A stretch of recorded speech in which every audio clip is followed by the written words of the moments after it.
Hellboy Web of Wyrd is a game. Really? I mean, a Hellboy game. And that on its own makes it interesting already, as there aren't that many Hellboy games released in the past decades. This one is not even a movie tie-in or anything, and instead is based on the original comic series.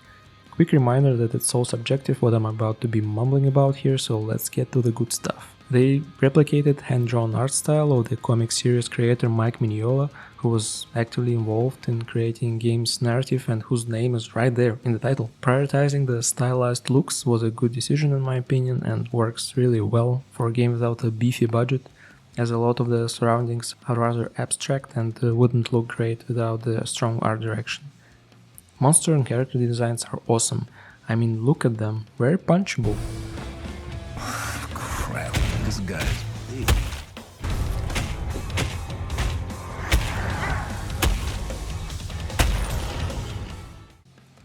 Voice acting is pretty great and sometimes even hilarious. With Hellboy here voiced by Lance Reddick, I almost instantly recognized his voice without prior knowledge of his involvement. Unfortunately, this was one of his last roles as he passed away. He did an amazing job portraying Hellboy here. What? No trash talk? We just gonna stare at each other? Perish! Oh. Okay. Combat feels pretty good, punches are heavy and impactful, it's fun to try out weapons and abilities. The progression system adds variety to the style of play, the permanent one related to weapons and passives and upgrades acquired during the run, aka the build. There are not a lot of tracks, but those that do play are pretty memorable and fit the tone of the gameplay rather well. I wish they would release the album with soundtrack separately on Spotify or something. Diving into the world where levels are procedurally generated and you kinda create your own route to the boss, meaning that you can decide which door to enter and if the type of reward is worth the risk of getting yourself sent back to the butterfly house or losing too much health and eventually ending up back there, which adds the risk-reward dilemma. It does feel good getting all the stuff and moving forward. Sucks when you get Hellboy sent back to the butterfly house. Know thy place, knave.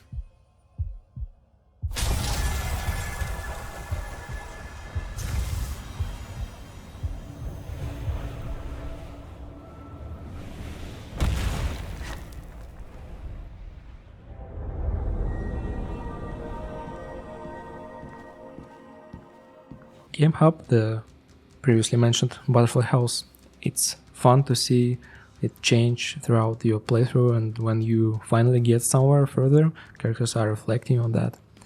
At times the story does give that what the hell moment, and in a good way, and previously chatting with the characters numerous times in the butterfly house adds to that effect. Now the stinkers, the bad stuff. The movement speed. Hellboy does move at snail's pace. Sprinting does help a little, but then again, you might say that they play the authenticity card here and Hellboy just doesn't really give a damn and all the ugly bastards will get the serious ass beating in due time. Still might be annoying to some people.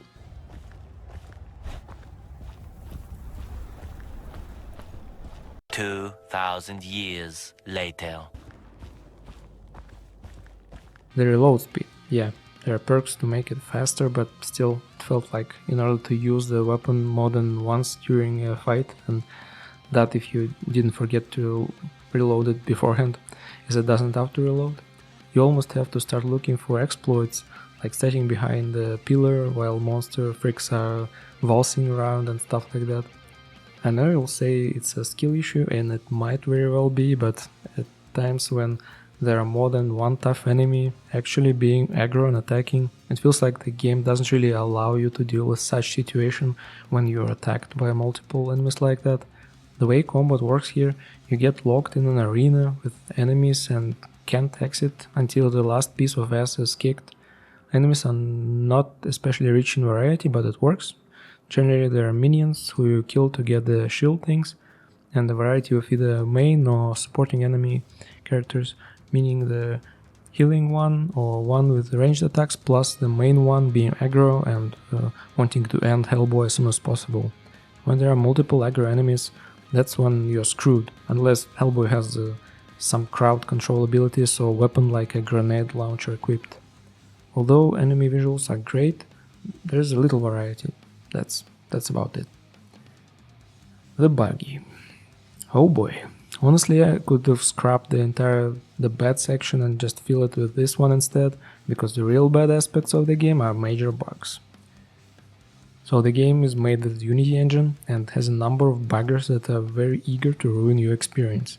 Like here, for example, I almost stopped playing after finishing one of the first runs, beating the boss and crashing on loading to the butterfly house. Luckily, after game restart, it did load me to butterfly house and with all the progress saved, but in a game like that, having this daunting feeling that it may crash at any moment and erase your run is no fun.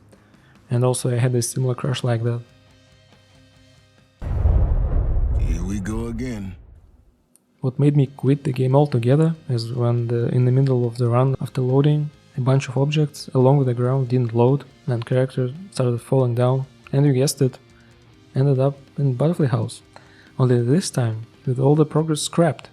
The thing is, the further you get into the game, the longer the runs are, and at a certain point you have like the final run ahead of you, with all the previous stages and bosses precursing the final boss, or at least it looked like that the final boss would be next.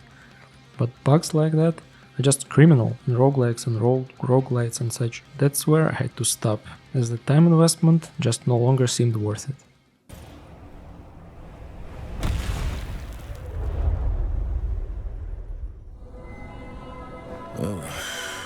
That sucked.